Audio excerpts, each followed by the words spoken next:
વીર નર્મદ દક્ષિણ ગુજરાત યુનિવર્સિટી દ્વારા આગામી નવરાત્રિને લઈને ખાનગી કંપનીને ગ્રાઉન્ડ ભાડે આપ્યું હોય, જેને લઈને વિવાદ સર્જાયા બાદ કુલપતિએ નિવેદન આપ્યું હતું અને યુનિવર્સિટીના નિયમો મુજબ જ જમીન ભાડે આપી યુનિવર્સિટીને ફાયદો કરાવ્યો હોવાનું તેમણે જણાવ્યું છે। વીર નર્મદ દક્ષિણ ગુજરાત યુનિવર્સિટી દ્વારા આગામી નવરાત્રિ મહોત્સવને ધ્યાને લઈને ખાનગી સંસ્થાને યુનિવર્સિટીનો ખુલ્લો પ્લોટ ભાડે અપાયો છે, જેને લઈ કેટલાક લોકો દ્વારા તેનો વિરોધ કરાયો હતો।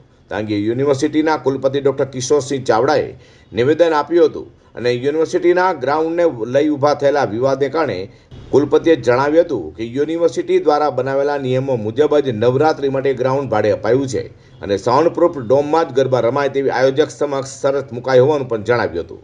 સાંભળો શું કહી રહ્યા છે કુલપતિ ડૉક્ટર કિશોરસિંહ ચાવડા। આપણા રાજ્યની તમામ સ્ટેટ યુનિવર્સિટીઓ પોતાના ગ્રાઉન્ડ અને પોતાની ભૌતિક સુવિધાઓ દૈનિક અને વપરાશના ધોરણે ભાડે આપવાની પોલિસી બનાવતી હોય છે અને ભાડે આપતી હોય છે। એ જ રીતે આપણી વીર નર્મદ દક્ષિણ ગુજરાત યુનિવર્સિટીએ પણ જે છે એ 16/4/2025માં દૈનિક ધોરણે અને વપરાશના ધોરણે એ ભાડે આપવાની પોલિસી જે છે એ બનાવવામાં આવી હતી।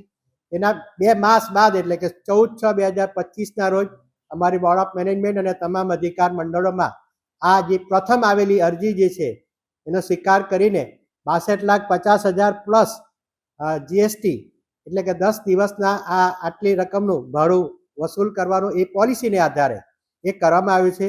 જ્યાં પોલિસી હોય આ જ રીતે અમારા અન્ય ગ્રાઉન્ડો અને અમારા કન્વેન્શન હોલો જે છે એ દૈનિક ધોરણે અને વપરાશના ધોરણે ભાડે આપવામાં આવે જ છે।